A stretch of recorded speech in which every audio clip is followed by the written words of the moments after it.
Polybe, le célèbre historien grec du IIe siècle avant J.C., s'est penché sur les questions qui déterminent le destin des civilisations, cherchant à comprendre pourquoi certaines prospèrent tandis que d'autres succombent. Il a vécu à une époque de grands changements, lorsque la suprématie culturelle et militaire de la Grèce a été remise en question et finalement supplantée par l'avancée irrésistible de la République romaine. Ces réflexions visent à comprendre la dynamique du pouvoir et de la gouvernance, et son œuvre continue de résonner à l'époque contemporaine, offrant un aperçu des cycles historiques et de la nature des structures politiques. Né à Mégalopolis, une ville de la Ligue achéenne, Polybe a connu une vie marquée par l'instabilité politique et la brutalité des conquêtes romaines, en 167 avant J.A.C.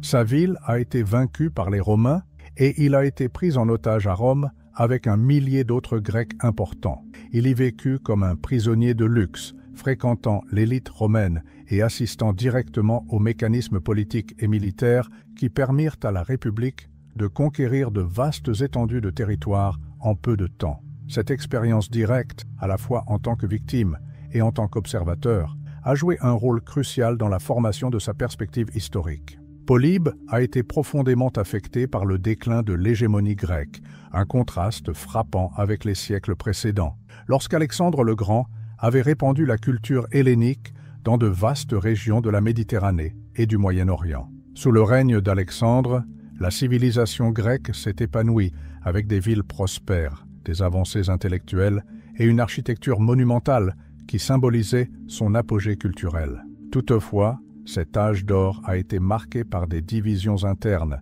et une certaine complaisance, ouvrant la voie à la montée en puissance de puissances extérieures telles que Rome. Les Grecs, fiers de leur riche héritage, se sont retrouvés perplexes après avoir été vaincus par une civilisation qu'ils considéraient comme grossière et inférieure. La principale motivation de Polybe pour écrire son œuvre monumentale « Histoire » était de répondre à une question centrale. Comment les Romains ont-ils réussi à subjuguer le monde connu en seulement 53 ans? Cette conquête fulgurante nécessitait une analyse détaillée des institutions et de la culture romaine, et Polybe a consacré sa vie à cette tâche. Son œuvre se distingue par sa recherche de causes profondes et structurelles, plutôt que d'attribuer les événements historiques aux seules actions d'individus puissants. Il pensait qu'il était possible d'identifier et de comprendre les schémas historiques et d'en tirer des leçons précieuses pour l'avenir. L'une des principales contributions de Polybe à la pensée politique est sa théorie de l'anacyclose, ou cycle politique, selon laquelle les civilisations passent par des étapes prévisibles de développement et de déclin. Selon lui, les sociétés, à l'instar des organismes vivants, naissent, se développent, atteignent leur apogée, stagnent, déclinent et finissent par disparaître. Inspiré par des philosophes grecs antérieurs tels que Platon et Aristote, Polybe a affiné cette idée en proposant un modèle de gouvernement en 7 étapes. Selon lui, l'humanité commence dans un état d'anarchie, dans lequel l'absence d'institutions politiques conduit à la formation de dirigeants forts qui établissent l'ordre. Ces chefs, d'abord respectés pour leur réalisation, se transforment en monarques, consolidant le pouvoir dans un système de royauté. Avec le temps, cependant, la royauté tend à se corrompre, se transformant en tyrannie. Cet abus de pouvoir provoque des révoltes menées par une aristocratie émergente qui cherche à redistribuer le pouvoir et à établir un gouvernement collectif. Cependant, l'aristocratie dégénère également en oligarchie, où la recherche de privilèges personnels l'emporte sur l'intérêt commun. Finalement, le peuple, fatigué de l'oppression oligarchique, s'est révolté et a instauré la démocratie, un système fondé sur l'égalité et la liberté.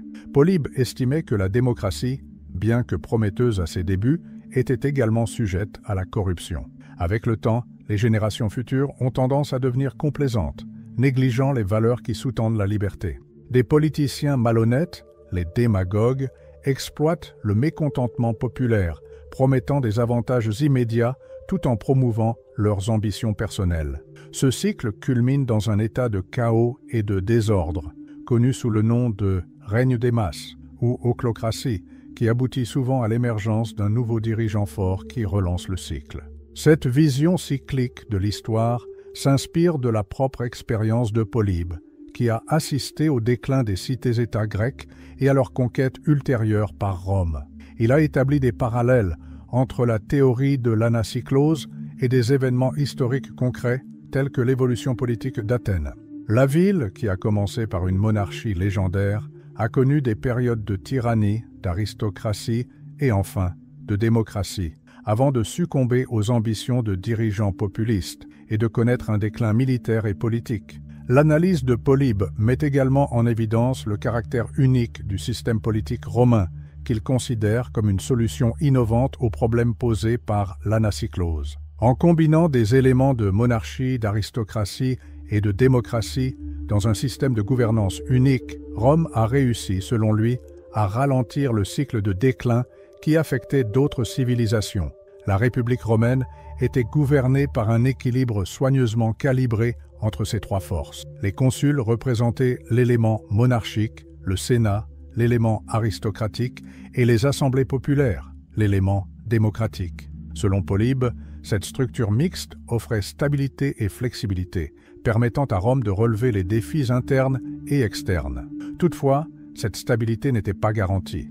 Même Polybe, qui écrivait à l'apogée de la République, reconnaissait que les mêmes facteurs qui soutenaient le succès romain pouvaient éventuellement causer sa chute. Il a décelé des signes de corruption et d'inégalité susceptibles de saper le système, ouvrant la voie à des conflits internes et à la montée en puissance de dirigeants autoritaires. Malgré son admiration pour la République romaine, Polybe doutait qu'un système politique puisse être immunisé contre le cycle de l'anacyclose. L'œuvre de Polybe ne se contente pas de documenter l'ascension de Rome, elle offre également de profondes réflexions sur la nature du pouvoir, la fragilité des institutions humaines et les leçons que l'histoire peut enseigner. Sa vision cyclique de l'histoire a influencé d'innombrables penseurs au fil des siècles, des philosophes médiévaux aux fondateurs de la République américaine. John Adams, par exemple, considérait Polybe comme une source d'inspiration essentielle, tandis que Thomas Jefferson voyait dans son œuvre une source indispensable de sagesse politique. En explorant les raisons du succès et du déclin des civilisations, Polybe nous invite à réfléchir à des questions fondamentales qui continuent de résonner à notre époque. Qu'est-ce qui fait la résilience d'une société? Comment protéger nos institutions de la corruption et des abus de pouvoir? Et surtout, est-il possible d'échapper au cycle apparemment inévitable de l'ascension et de la chute? Ces questions sont aussi pertinentes aujourd'hui qu'elles l'étaient il y a plus de 2000 ans, lorsque Polybe a commencé à rédiger son œuvre monumentale sur le destin des nations. Polybe ne s'est pas contenté d'observer l'anacyclose comme une théorie cyclique non résolue. Il a vu dans le système politique romain une tentative unique de rompre ce cycle. La structure mixte de la République romaine, qui combinait des éléments de monarchie, d'aristocratie et de démocratie, était considérée par Polybe comme un brillant exemple d'équilibre entre les différentes formes de pouvoir. Non seulement cette structure empêchait le système de s'effondrer rapidement, mais elle permettait également à la République de répondre efficacement aux menaces internes et externes. Polybe estimait que ce système créait des freins et des contrepoids qui protégeaient la société des tendances corrompues de l'un ou l'autre des trois éléments.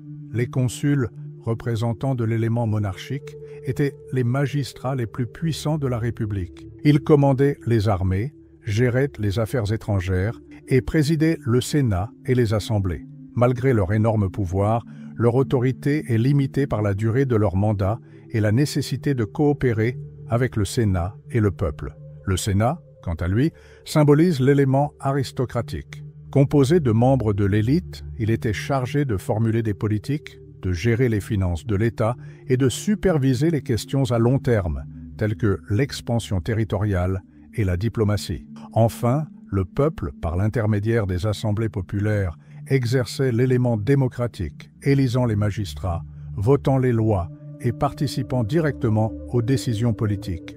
L'interdépendance entre ces trois pouvoirs était essentielle au fonctionnement du système. Aucun d'entre eux ne pouvait fonctionner de manière totalement autonome. Leurs actions étaient toujours soumises au contrôle et à la coopération des autres. Par exemple, les consuls avaient besoin de l'approbation du Sénat pour nombre de leurs initiatives, tandis que le Sénat, bien que puissant, dépendait des assemblées pour la ratification de lois importantes. Cette répartition des pouvoirs créait une tension productive qui empêchait l'accumulation excessive de pouvoir par un groupe ou un individu. Polybe voyait dans cet équilibre la raison fondamentale du succès romain. Selon lui, la combinaison de la stabilité interne et de la capacité d'adaptation a permis à la République de relever des défis qui auraient déstabilisé d'autres civilisations. Cependant, malgré son optimisme à l'égard du système romain, il était également conscient de ses faiblesses. L'historien a noté que la corruption et l'inégalité pouvaient apparaître,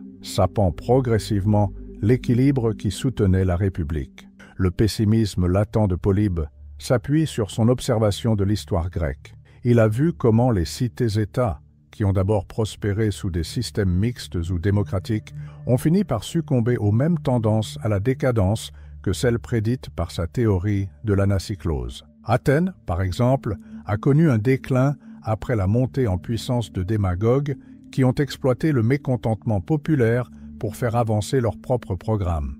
Il en est résulté une série de décisions désastreuses, comme la campagne militaire en Sicile pendant la guerre du Péloponnèse, qui a affaibli la ville et ouvert la voie à sa défaite finale. Polybe a également souligné que le succès de Rome n'était pas seulement une question de structure politique. Il a reconnu que des facteurs culturels tels que la discipline, la loyauté et le pragmatisme jouaient un rôle crucial. Les Romains, selon lui, étaient exceptionnellement doués pour apprendre de leurs erreurs et s'adapter aux circonstances, ce qui les rendait résistants face aux défis. En outre, l'intégration des peuples conquis dans le système romain, en leur accordant souvent la citoyenneté et des droits, a renforcé l'Empire en transformant d'anciens ennemis en alliés. L'historien attribue également une grande partie du succès romain à sa structure militaire. L'armée romaine, organisée en légions très disciplinées, était le reflet direct de l'organisation politique et des valeurs culturelles de Rome. Chaque soldat, quelle que soit sa position sociale, était entraîné à faire passer le bien collectif avant ses intérêts personnels, une philosophie qui correspondait parfaitement à la vision de Polybe sur l'interdépendance des institutions politiques. Malgré son admiration pour Rome, Polybe a également précisé qu'aucun système politique n'était parfait ou à l'abri de la décadence. Il a prédit que la République romaine, comme toutes les autres civilisations qui l'ont précédée, finirait par s'effondrer. Cette prédiction n'était pas une simple hypothèse abstraite. Elle reposait sur une profonde compréhension des dynamiques sociales et politiques qu'il avait observées à maintes reprises au cours de l'histoire. La théorie de l'anacyclose de Polybe, bien que cynique à bien des égards, offre un cadre précieux pour analyser les hauts et les bas des civilisations. Son œuvre n'a pas seulement influencé ses contemporains, elle a également façonné la pensée des générations futures. À la Renaissance, par exemple, des penseurs tels que Machiavel ont revisité ces idées en les adaptant aux réalités de leur époque. Plus tard, les fondateurs des États-Unis ont trouvé dans Polybe une source d'inspiration pour la création d'une république avec des freins et des contrepoids pour empêcher la concentration du pouvoir. L'impact de Polybe est encore évident aujourd'hui, notamment dans les discussions sur la fragilité des démocraties modernes. Ses observations sur la corruption, l'inégalité et la manipulation politique trouvent un écho dans un monde où ces problèmes continuent de mettre en péril la stabilité des nations. Bien que les sociétés contemporaines soient très différentes de la Rome républicaine ou de la Grèce hellénique, les leçons de Polybe restent pertinentes, offrant une perspective historique essentielle pour comprendre les défis du présent et de l'avenir. Ainsi, en explorant les idées de Polybe, nous sommes amenés non seulement à réfléchir sur le passé, mais aussi à nous interroger sur ce que l'avenir réserve à nos propres institutions. La République romaine a peut-être été une expérience réussie pendant un certain temps, mais sa chute nous rappelle qu'aucun système n'est invulnérable. Dans un monde en constante évolution, la capacité à tirer les leçons du passé, à s'adapter et à préserver les valeurs fondamentales est essentielle à la survie et au progrès des civilisations. Dans la troisième partie de notre exploration des idées de Polybe, nous nous penchons sur son influence sur la pensée occidentale et sur l'impact de sa théorie de l'anacyclose sur la manière dont les gouvernements ont été structurés au cours de l'histoire. L'idée que toutes les civilisations et tous les systèmes de gouvernement sont inévitablement cycliques n'offrait pas seulement une perspective philosophique, mais servait également d'avertissement pratique aux hommes d'État et aux théoriciens à travers les siècles. Le concept d'anacyclose a été revisité à diverses époques, adapté aux réalités des différentes sociétés et interprété de manière unique pour répondre aux défis spécifiques de chaque époque. Au Moyen Âge, l'influence de Polybe a été préservée principalement par les écrits de penseurs tels que Thomas d'Aquin, qui a utilisé des éléments de l'anacyclose pour réfléchir à la justice et à la moralité dans le gouvernement. Le Moyen Âge a également été le théâtre de la montée et de la chute de royaumes, qui semblaient confirmer la théorie cyclique de Polybe, les monarchies déclinant en raison de la corruption ou de l'instabilité, et étant remplacées par d'autres formes de gouvernement qui finissaient par connaître le même sort. À la Renaissance, un regain d'intérêt pour les classiques a ramené les idées de Polybe au premier plan de la pensée européenne. L'un de ses admirateurs les plus influents fut Niccolò Machiavel, dont l'ouvrage « Les discours » fait directement référence à l'anacyclose et à la structure de gouvernement romaine. Machiavel, bien que plus cynique dans son approche du pouvoir, considérait l'ouvrage de Polybe comme un manuel permettant de comprendre les dynamiques politiques et la manière de les manipuler pour préserver le pouvoir. Il soutenait que le succès d'une nation dépendait de sa capacité à prédire les cycles inévitables d'ascension et de chute et à y répondre. Plus tard, au siècle des Lumières, les idées de Polybe ont joué un rôle crucial dans la formation des démocraties modernes. Des philosophes tels que Montesquieu et Rousseau ont reconnu la valeur de la séparation des pouvoirs implicitement proposée par Polybe. Montesquieu, en particulier, a développé l'idée de l'équilibre des pouvoirs, affirmant qu'un gouvernement équilibré était essentiel à la préservation de la liberté et de la stabilité. Ces réflexions ont directement influencé la création de systèmes républicains, dont les États-Unis. Les pères fondateurs des États-Unis, inspirés par les principes classiques, ont adapté les idées de Polybe pour créer une constitution visant à éviter les erreurs des démocraties passées. John Adams, l'un des pères fondateurs, était un fervent étudiant de Polybe et citait souvent son œuvre. Il considérait la structure tripartite du gouvernement romain comme un modèle idéal pour éviter qu'une seule branche du gouvernement n'accumule un pouvoir excessif. La Constitution américaine reflète cette influence en divisant le gouvernement en 3 branches principales: l'exécutif, le législatif et le judiciaire, chacune ayant des pouvoirs équilibrés et des mécanismes de contrôle des autres. Thomas Jefferson, un autre des fondateurs des États-Unis, est allé encore plus loin en envoyant des copies des œuvres de Polybe à ses collègues lors de la Convention constitutionnelle. Pour Jefferson, il était essentiel de comprendre la théorie de l'anacyclose afin d'éviter les erreurs du passé. Il pensait que, en combinant les meilleurs aspects des différents systèmes de gouvernement, les États-Unis pourraient créer un modèle durable qui dépasserait les limites des civilisations précédentes. Toutefois, Polybe nous avertit également qu'aucun système n'est totalement sûr. Même les gouvernements les plus équilibrés peuvent succomber à la corruption, au populisme et aux inégalités croissantes. L'effondrement de la République romaine à la fin du 1er siècle avant J.C. en est un exemple. Polybe, s'il avait vécu cette période, aurait reconnu la réalisation de ses propres prédictions. Pendant la période de déclin, des personnages tels que Mario, Sulla, Pompée et César ont exploité les failles du système républicain pour concentrer le pouvoir entre leurs mains. Ils ont mobilisé des armées privées, ignoré les conventions politiques et manipulé les masses pour obtenir des avantages personnels. Finalement, la République a été remplacée par l'Empire, Octave, connu sous le nom d'Auguste, assumant le rôle de premier empereur. Cet événement n'est pas seulement une confirmation de la théorie de Polybe, mais aussi un avertissement pour les générations futures. Il nous rappelle que les systèmes de gouvernement sont en fin de compte soutenus par les hommes et que la corruption des valeurs fondamentales peut conduire à l'effondrement, quelle que soit la qualité de la conception du système. L'anacyclose, en tant que modèle, est un outil puissant pour comprendre les défis auxquels les nations sont confrontées, mais elle souligne également la nécessité d'une vigilance constante afin de préserver la stabilité et la justice. Aujourd'hui, dans un monde où les démocraties sont menacées par la polarisation, l'inégalité et le populisme, les réflexions de Polybe sont plus pertinentes que jamais. Ces observations nous encouragent à examiner d'un œil critique nos propres systèmes de gouvernement et à nous demander si nous apprenons des erreurs du passé ou si nous ne faisons que répéter les mêmes cycles. L'histoire, selon Polybe, est un maître infaillible, mais c'est à nous d'appliquer les leçons qu'elle nous offre. En explorant la 4e partie de l'analyse de Polybe et son influence, nous découvrons les implications plus profondes de sa théorie pour le comportement humain et la dynamique sociale au sein des civilisations.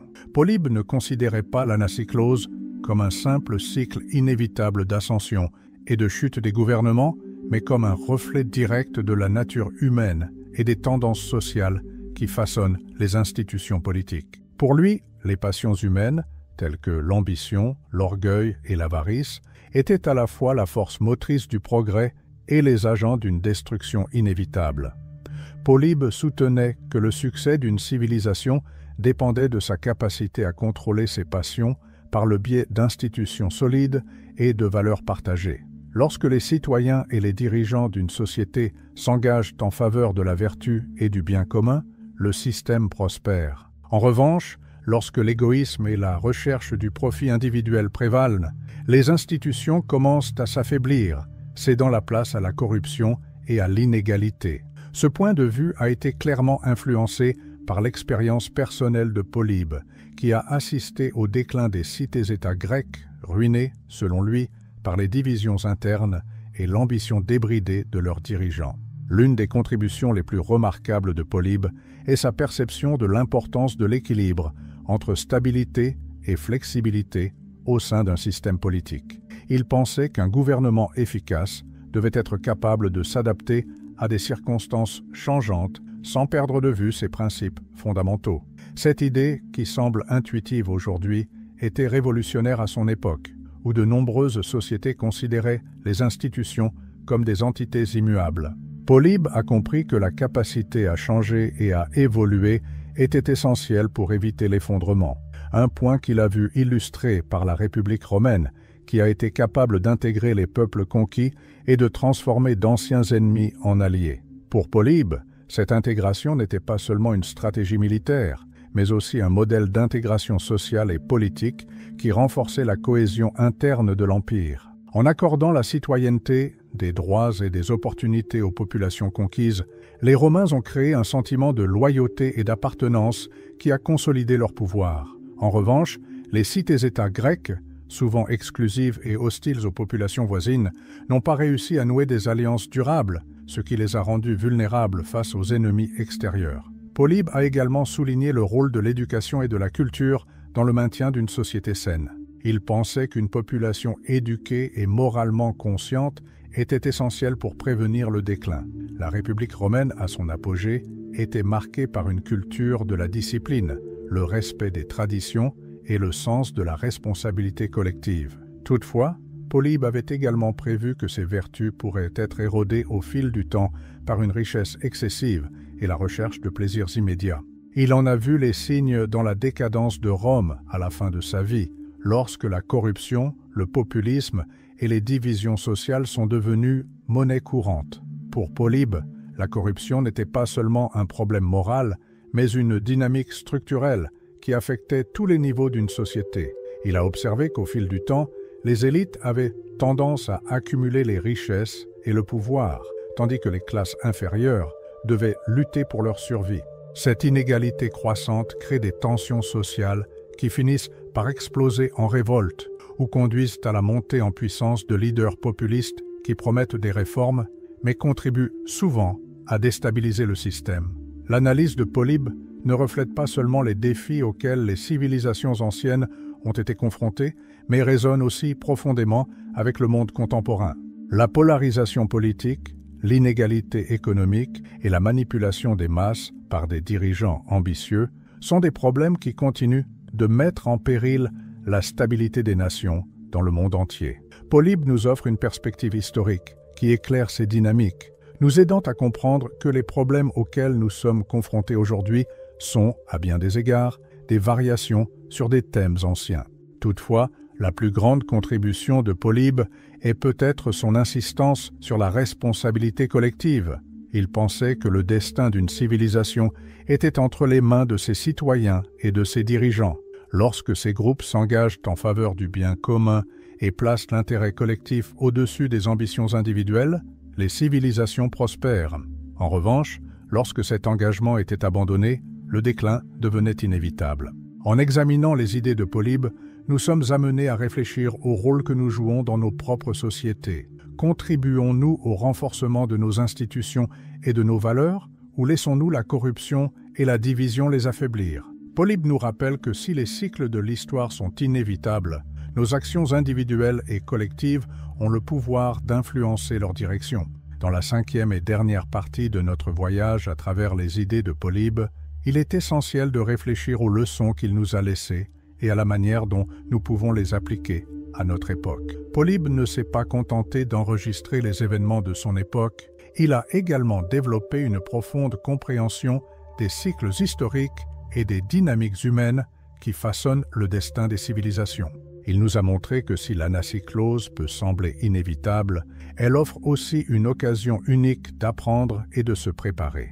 L'une des principales leçons de Polybe est que les institutions politiques, aussi bien conçues soient-elles, dépendent de l'intégrité et de la participation active de leurs citoyens.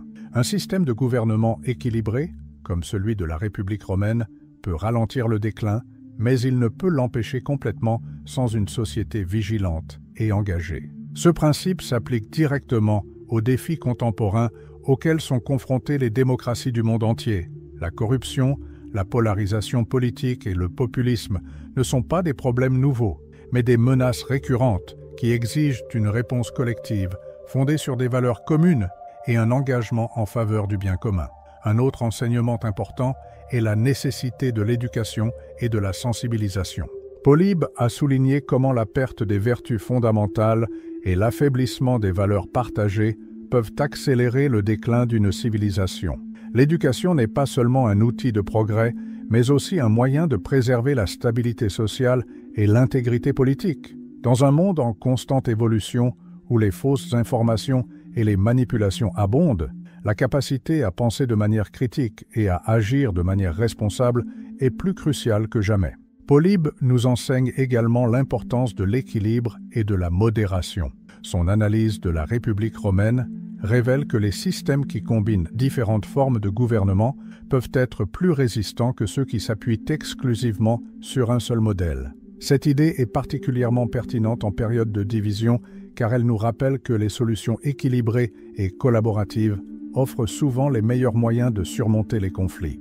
En définitive, Polybe ne considérait pas l'histoire comme une simple chronique d'événements, mais comme un outil essentiel pour comprendre le présent et façonner l'avenir. Il nous met au défi d'apprendre des erreurs et des réussites du passé, de remettre en question les tendances cycliques de l'histoire et de travailler activement à la construction de systèmes plus justes et plus durables. Si vous êtes arrivé jusqu'ici, prenez le temps de réfléchir à ce que nous avons appris ensemble. Les leçons de Polybe résonnent encore parce qu'elles concernent la condition humaine et nos efforts pour construire un monde meilleur. Elles nous rappellent que, même face à des défis apparemment insurmontables, le changement est possible lorsque nous agissons avec responsabilité, unité et détermination. Si vous avez aimé ce contenu et que vous pensez qu'il peut aider d'autres personnes à mieux comprendre l'histoire, la politique et le rôle de chacun dans la société, laissez un « j'aime ». Cela permet à la chaîne de se développer et d'apporter ce type de réflexion à un plus grand nombre de personnes. Et n'oubliez pas de partager cette vidéo avec quelqu'un qui, selon vous, a besoin d'entendre ces messages. Merci de nous avoir suivis et rendez-vous dans la prochaine vidéo.